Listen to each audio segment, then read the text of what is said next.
Box 13, with the star of Paramount Pictures, Alan Ladd, as Dan Holliday.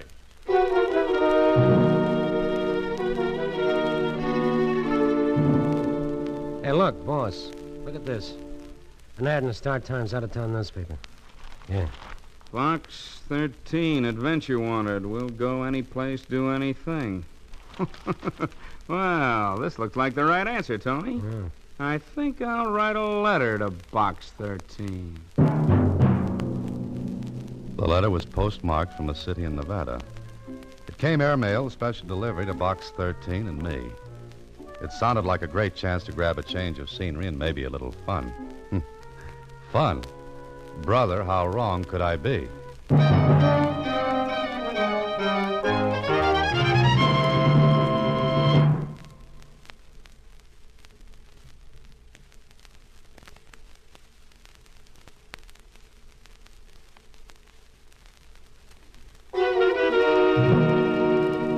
And now, back to Box 13 and Dan Holliday's newest adventure, Triple Cross. Just run an advertisement in the Star Times, one that reads, Adventure wanted, will go any place, do anything, and see what you get. A lot of them can be interesting, like the one I listened to Susie read. The one that came airmail, special delivery from Nevada. Enclosed is enough money to buy you a plane ticket to Los Meros. You want adventure? All right. Come to Los Meros, register at the Paradise Hotel. Wait in your room until you're contacted. And that's all it says, Susie? That's all, Mr. Holliday. There's not even a signature even. It's what's called an ominous letter. What kind of a letter, Susie? Ominous. That means it's not signed by anybody. The word you mean is anonymous. Oh. But you could be right after all. Well, Susie, lock up the office and look for me when you see me with a new plot and a nice tan. A new plot and a nice tan, I said. I got the plot, but the tan almost turned into a beautiful white pallor, the kind that goes well with lilies. The plane trip was smooth. The trip from Airport to the Paradise Hotel was nice and easy. And the hotel itself? Well, it was the only one I could remember that looked like the ads in the travel folders. Oddly enough, there was a room reserved for me in my name. Okay, somebody checked and found out who I was. I explored the suite, thinking maybe I'd get a lead on what this was all about, but it was just a fancy set of rooms, all newly decorated. I sat down, and then about a half hour later... Come in. Message for you, Mr. Holliday. Oh, thanks. Here you are. Oh, thank you. Just a minute. Who gave this to you? A man, sir. What kind of a man? What did he look like? Oh, just a man, sir. Oh, I see. A head, 2 eyes, nose, 2 ears, and a mouth. That his description? Yes, sir. That's exactly what he looked like. Good. Then I'll know him when I see him. Oh, did he ask for an answer? No, sir. He just told me to bring the envelope to you. Will that be all, sir? Oh, yes, thanks. Well, 2 $100 bills. And a message that said, buy a red carnation in the flower shop and put it in your lapel. After dinner, go to the casino roulette table, buy $200 in chips and put them on number 18. If you win, walk away, wait 10 minutes, and put half the winnings on number 22. After you play, wait in the casino.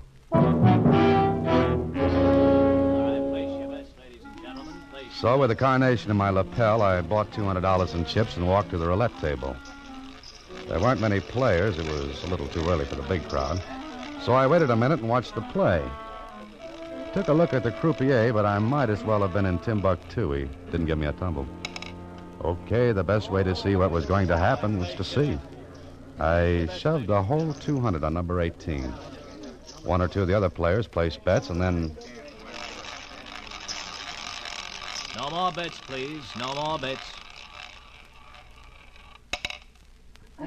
Number 18, red and even. Your chips, sir. The croupier shoved the winnings across to me. I watched his face. If he had any expression, it was on the soles of his shoes. Well, maybe $7,000 win was common around here.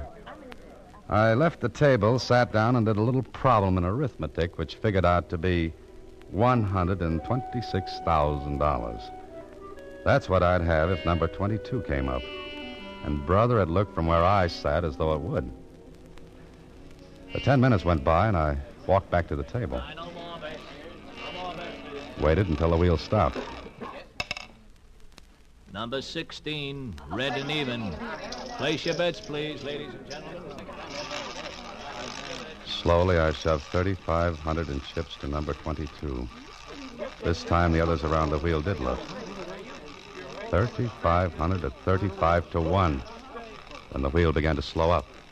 No more bets, ladies and gentlemen. No more bets, please.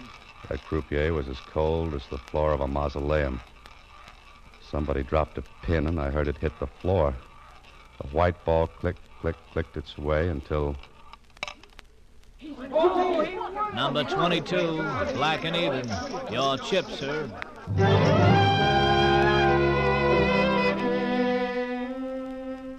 I cashed in the chips, and there I sat, with $126,000 tucked away in my inside coat pocket. Somebody had that wheel fixed for a killing. I began to wish I was back in my office. I didn't like it. A crooked play. Why? Who? I made up my mind to go to the owner of the place and wash my hands of the whole thing when... Oh, there you are, Mr. Holliday. I've been looking for you. I have a message for you. Yeah? Well, it's verbal this time, Mr. Holliday. Oh, what is it? You're to go into the bar and wait. Is that all? Yes, sir. The same man gave you this message? Yes, sir. Did he still have a head, 2 eyes, a nose, and 2 ears? Yes, sir. All right, here you are, kid. Oh, thank you. You know, if this keeps up much longer, you'll be able to retire my tips alone. Thank you, Mr. Holliday. Will that be all? How much did this character give you to forget what he looked like? Oh, nothing, sir. Nothing at all. And a smart boy like you should have taken a good look the second time. Huh? Especially since I asked about him after the first message. Oh, he was big, dark, a little mustache, and had a little white scar over his right eye. Would you take $5 for that information? That's all right, Mr. Holliday. No charge for that service. Good boy. I'll see you later. Yes, sir, Mr. Holliday. I walked toward the bar, wondering what was coming next. I didn't like that fortune burning the cloth in my pocket. The bar was like my suite. Fancy, rich, and expensive. I climbed up on one of the stools, and the bartender came over and... Yes, sir. May I serve you, sir? Got any ginger ale? Yes, sir. What with, sir? Oh, by itself. Just a glass of ginger ale. Just a ginger ale? Uh-huh. You see, I like the bubbles. Champagne has bubbles, too. But they're still around the next day. Just a ginger ale. Yes, sir, of course. Excuse me, is someone sitting here? Oh, no, I don't think so. Thank you. Here you are, sir. Ginger ale. Thanks. The usual, please. Okay. Yes, sir. May I?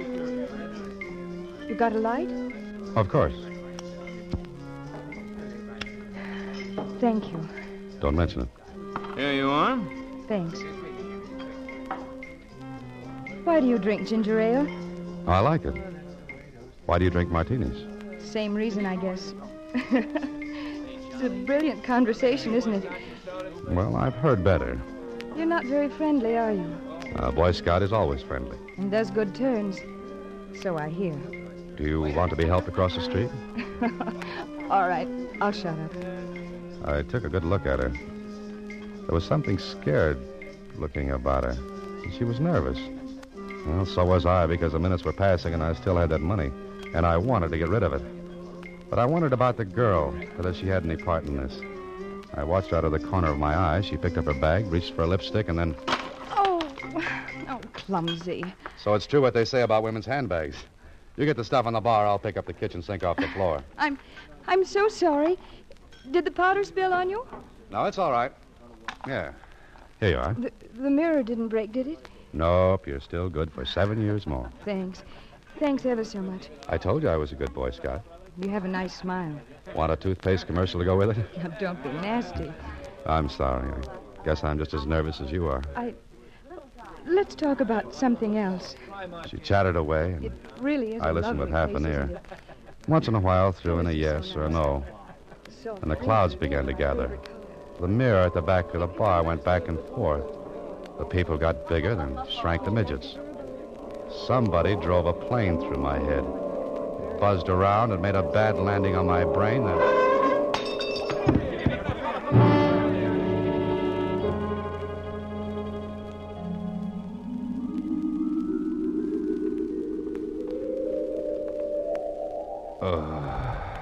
There you are. Feeling better now? You'll be all right. Just lie there, take it easy. Sure, Hey, I'm in my room. Of course. We brought you here.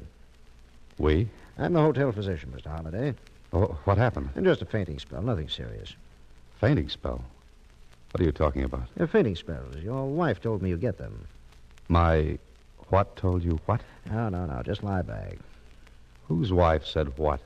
Your wife. She's got to have a prescription filled.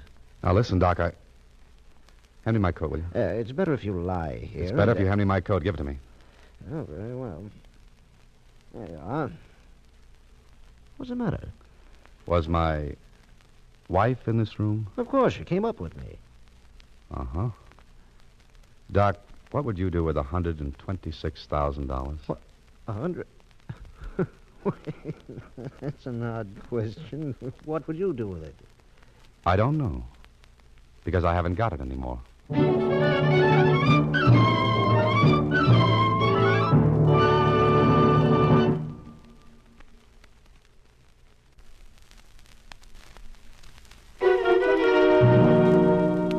Now, back to Triple Cross, another Box 13 adventure with Alan Ladd as Dan Holliday. So there I was, $126,000 in the red. If it was meant to be taken from me, then somebody was working it the hard way.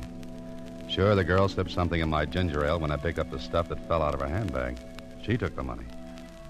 All right, I wanted no more of it. I was going to head for the nearest exit, running, not walking, when... Come in.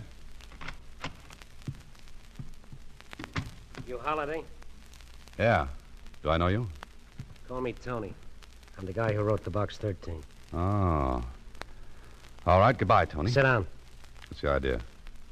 Funny, I was going to ask you that. We're playing 20 questions. Let's skip the other 18, Tony. I got a big one left. Where's the dough? You tell me. Give it to me. Well, I didn't like him. I didn't like the gun he was playing with either. And I didn't like the little white scar over his right eye or the little black mustache. I was willing right then and there to cross him off my friendship list. But I told him what happened. It's a great story. Ain't heard one like it since I read fairy tales. Well, I don't care if you believe it or not. You got no regard for your health, Holliday. Look, Tony, I'm leaving this place You'll now. be too heavy to carry out if you take one more step. That's better. Now, what kind of a frame is this? Once more, you tell me. I played a crooked wheel downstairs. I don't like that. You got adventure, didn't you? I don't want anything that's crooked. Look who's talking. Who was the girl? Believe it or not, I never saw her before. What did she look like? I don't know. Yeah. Ever try to take a good look at anyone in that bar downstairs? It's too dark to even see a lighted match. You're smart, Holliday. The game with the girl is neat, awful neat. You get the dough, play doggo. Act like the girl slipped you Mickey. Later she turns up with the dough and you two split. Now talk sense, Tony. I didn't know why I came to Los Morris in the first place. I didn't know how I was going to get that money. How would I have time to dream up that frame with a girl? Yeah. Yeah, I never thought of that. Okay, Holliday, maybe you're telling it straight. Okay. Now can I go? No. You get that money back first, then you can go. I don't think I'll stay for the ninth inning, Tony. The game has not started yet, Bud. You get that dough. How? That's your problem, but get it. Look, Tony, I'm backing out of this. You know I can go to the sheriff. No, you won't. Because there'll be a tail on you from now on out. One move like you're going to the law. Understand? Okay, I get it. And there'll be somebody in this room to see that you don't use the phone. You'll be covered like a pool table, Holliday. What if I can't find the girl? What if I can't get the money back? The boss will be awful mad. And? There are worse places than Los Morros to spend a lifetime. If you live. Ever have one of those dreams in which you try to run away from something and can't? Well, this one, with my eyes wide open, was really something. Tony and I went downstairs. Two other characters detached themselves from chairs when Tony nodded at them. Brother, I was covered. It looked hopeless. With Tony not far behind, I asked the doctor if he'd ever seen the girl who said she was my wife. Well, there was no dice there. Then I remembered something. I told Tony I was going back into the bar. Bar? What for? Now, look, Tony. Let me do it my way. I'm the one that's on the spot, so let me play it the way I want. Okay. I'll watch. And don't try for a quick steal, because the boys outside know who to look for. Go ahead. Thanks. What would I do without you, Tony? I don't know. Because you're not going to be without me. Remember, I'll be watching.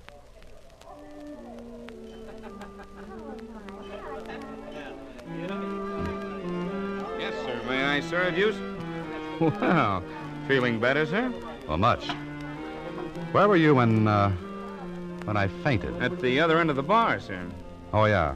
So you were. It wasn't our ginger ale, sir. No, it wasn't. I just have a loose head, and when I shake it, it comes off. May I serve you something, sir? Yes.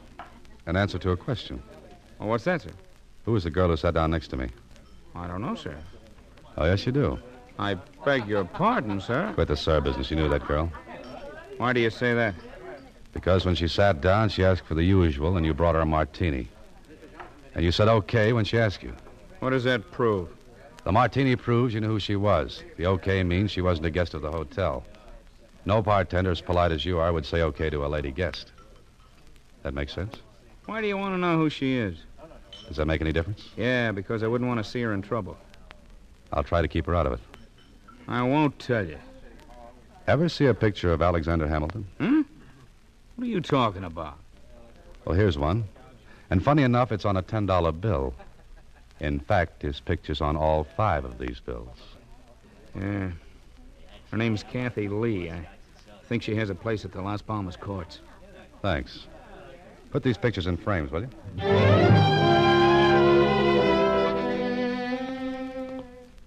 I found the Las Palmas courts. And, of course, Tony behind me all the way. The name list in front said Kathy Lee lived in number 8. I looked around before I turned in the walk. Yeah, Tony was closer to me than varnish on a tabletop. I found number 8 and stopped for a second. Looked for a phone line, but there wasn't any. I knocked at the door. No answer. I tried it again. Then I heard Tony whisper from the shadows. Try the door, Holiday. I did. It was unlocked. Tony coached from the sidelines. Go on in. I went in and closed the door behind me. It was dark. I decided to risk a call. Kathy? Kathy? Kathy Lee? She wasn't there. I fumbled my way to what felt like a dresser and a lamp. Turned it on, and what I saw made me turn that light off fast. What's the matter? She's dead. What are you talking about? You heard me. She's dead. You sure? Well, go in and look. You go back in and look for that dope. Go on. Now, look, Tony, I don't know any more of this. That poor kid's dead. Murdered. I want you to call the sheriff. No, you don't. I said you go back in there and look for that dough. You look for it. Leave my fingerprints all over the place. Now you go back in there and hunt. Don't be a sap. Whoever killed her took the money. Don't you see that? Maybe. But we'll play this angle all the way. Now stop talking and get in there.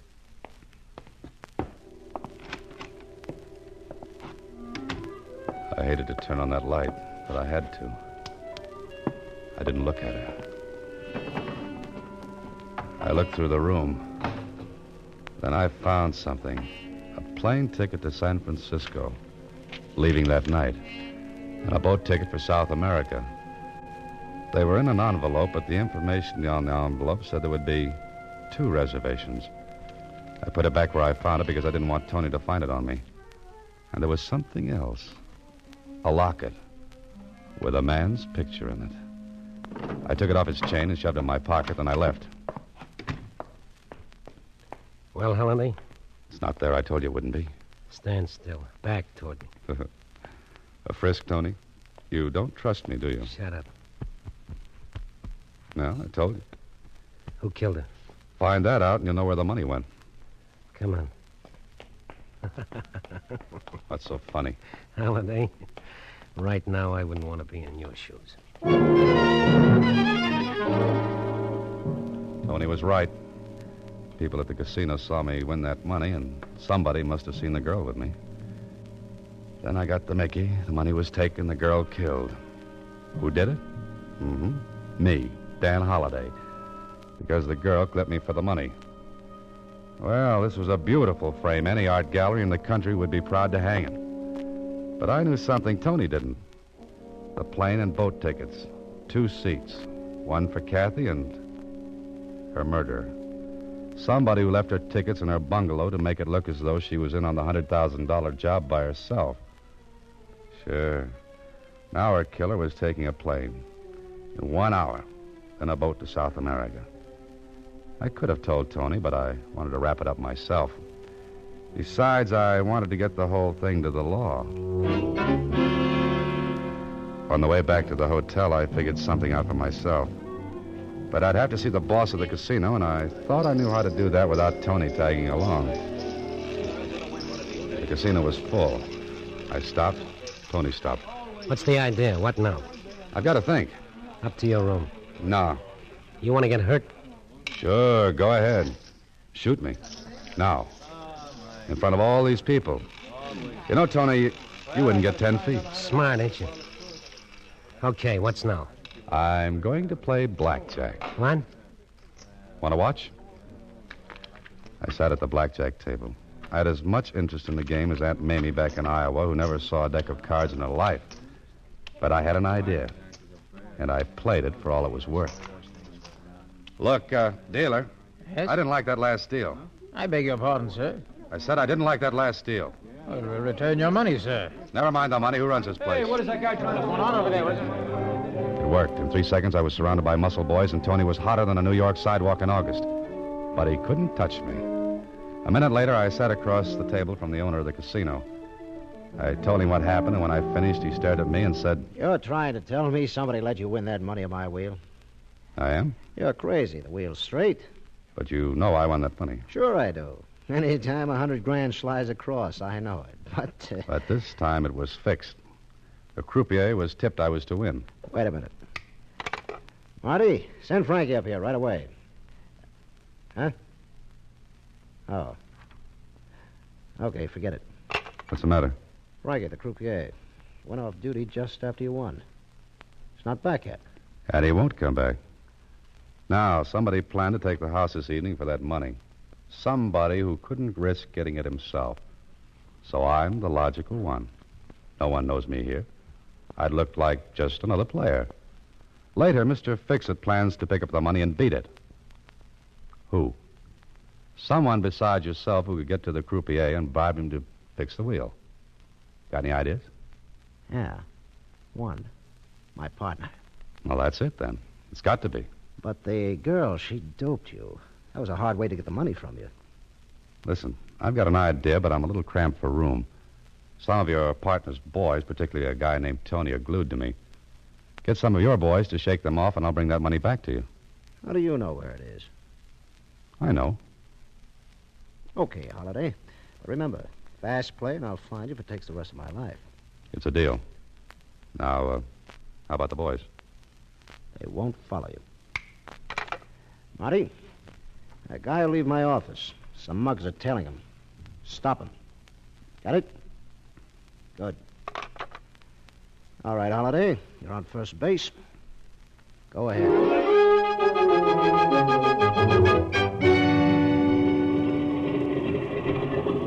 I was sure he'd be at the airport, and I wasn't wrong. He was sitting in the shadows on the outside. I walked over to him, and he looked up. Holiday, I thought you would be... Thought I'd be framed, huh, Frankie? What are you doing here? I've got a message from Kathy Lee. Kathy. She's... You ought to know you killed her. Ah, you're crazy. Not only that, you've got $126,000 in that bag. $126,000 that looked like easy money. Shut up. That money doesn't mean a thing. It's the girl who counts, the girl who was willing to do what you told her to do. The girl you triple-crossed and killed after you double-crossed your boss who bribed you to fix the wheel. It's too bad you're so smart, Holiday. It's too bad you led with that right, Frankie. Somebody call the police to come and clean this up.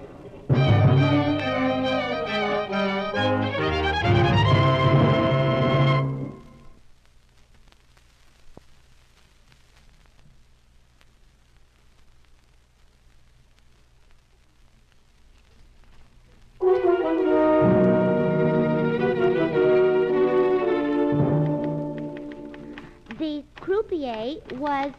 Oh, please hurry, Mr. Holliday. I want to hear the ending. All right, Susie, all right.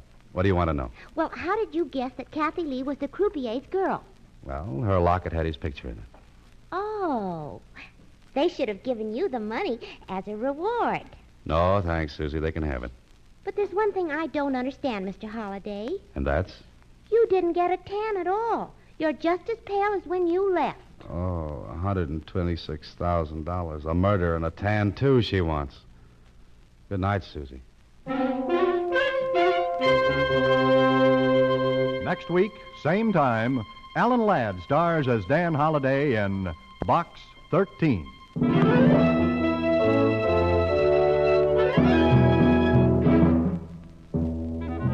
Alan Ladd appears through the courtesy of Paramount Pictures.